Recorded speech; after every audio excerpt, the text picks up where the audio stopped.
Reports from the front lines of Ukraine's ongoing war describe intense close-quarters fighting involving soldiers from the Azov Brigade, highlighting the brutal and chaotic nature of modern trench combat.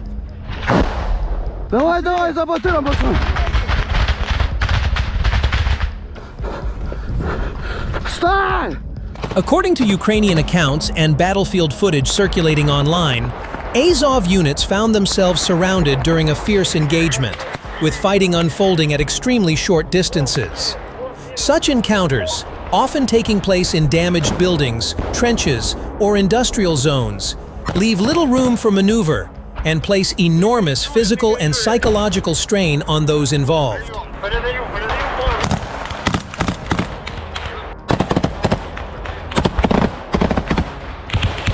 Military analysts note that close combat in this war has become increasingly common as battles shift toward densely built-up areas. In these conditions, traditional advantages, such as long-range visibility and heavy equipment, are reduced, while communication, coordination, and individual decision-making become critical.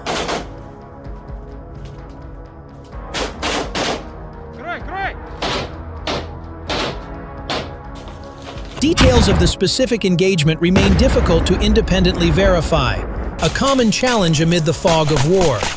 Both sides in the conflict frequently release selective information, and rapidly changing conditions on the ground can alter situations within hours.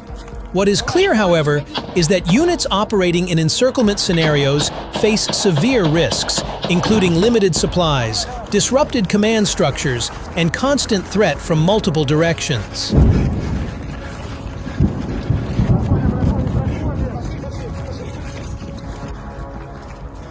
The Azov Brigade, now formally integrated into Ukraine's armed forces, has played a visible role in some of the war's most intense battles.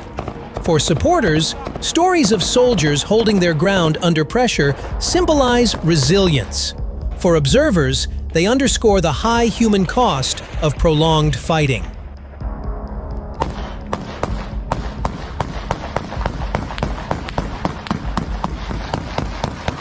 As the conflict continues, such accounts serve as stark reminders that beyond strategic maps and political statements, the war is fought at close range by individuals navigating fear, exhaustion, and uncertainty, often in situations where survival depends on moments rather than plans.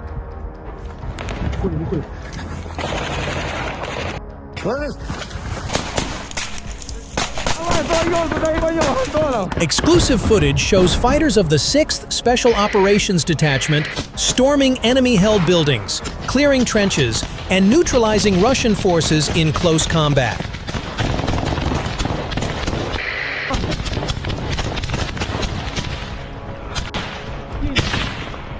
Ukraine's defense intelligence has released exclusive combat footage showcasing a coordinated special operation conducted by the 6th Special Operations Detachment within the Timur Special Unit. The video documents a complex assault mission carried out on the Picroavsk axis, highlighting the layered nature of modern Ukrainian special operations on one of the most contested sectors of the front.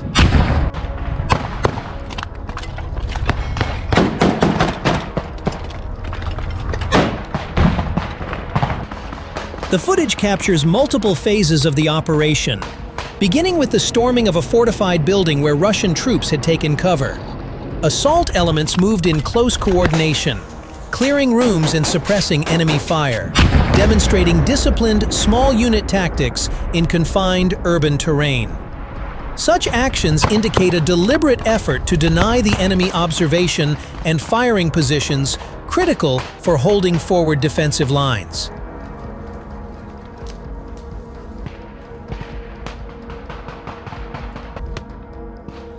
Following the building assault, Ukrainian forces conducted systematic trench-clearing operations. These close-quarters engagements underscore the continued importance of infantry-driven actions, even amid the widespread use of drones and precision strikes. Clearing trenches not only removes enemy manpower, but also disrupts their ability to stabilize defensive positions along the front line.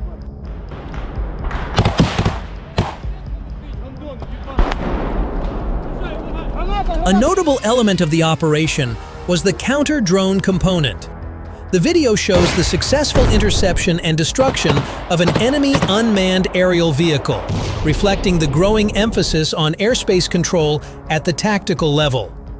Neutralizing reconnaissance and strike drones remains essential to protecting assault groups and maintaining operational surprise.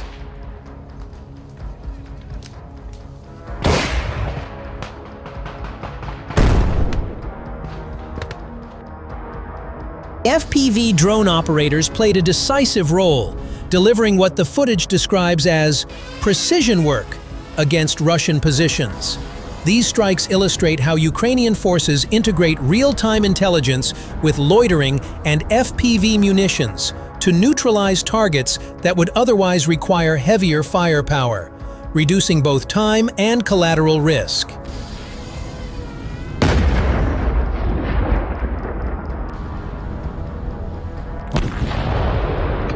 Equally important is the inclusion of combat medical support in the footage.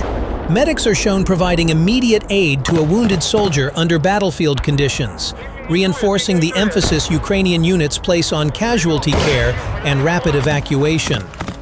This aspect is critical for sustaining combat effectiveness during prolonged engagements.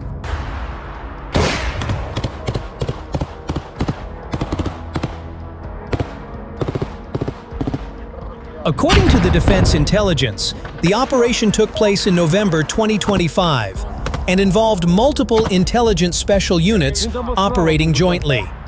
As a result of the assault and clearing actions, Ukrainian forces improved their tactical position on selected sections of the front, strengthening the overall defensive posture in the Picroavsk-Mirnohrad agglomeration.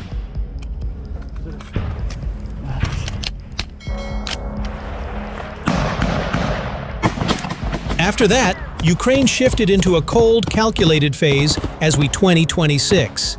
Kiev isn't obsessed with holding on to every scrap of land anymore. Instead, they've moved toward a drain and reclaim approach. The goal is to let Russian momentum tire itself out, even if it means temporarily stepping back from certain positions.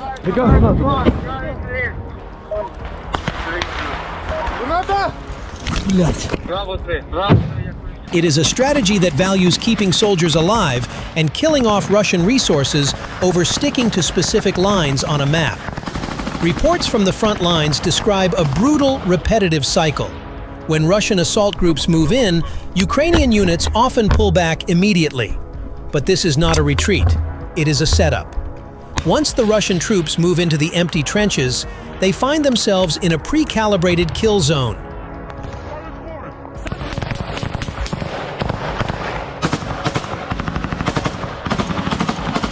Ukraine then hammers the spot with mortars and FPV drones. By the time the survivors pull out, the Ukrainian squad simply moves back in. It is an efficient, heartless way to turn every minor Russian advance into a mass casualty event. With their casualty counts climbing and the morale of new recruits hitting rock bottom, Moscow is turning to robots to do the dirty work.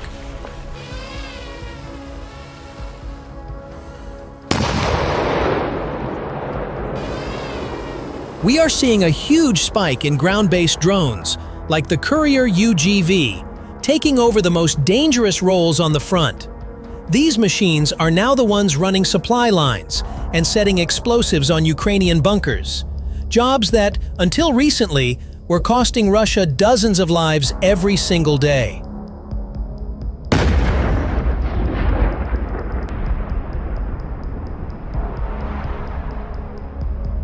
Russia has also changed how its humans fight. Instead of large company-sized charges, they are sending in tiny fire teams of fewer than 5 men. These small groups try to slip through the gaps in the defense to hunt down drone operators and mortar teams in the rear.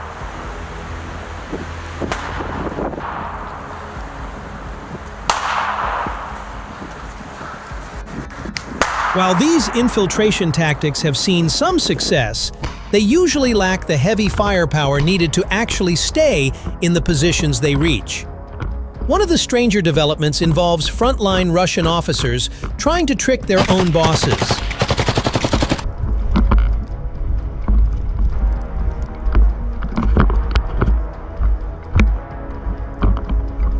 Faced with orders to take ground they know is a death trap, some units are reportedly sending small teams forward just long enough to plant a Russian flag and film it with a drone.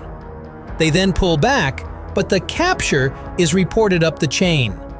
This leads to headquarters coloring in the map with territory that Russian forces do not actually control.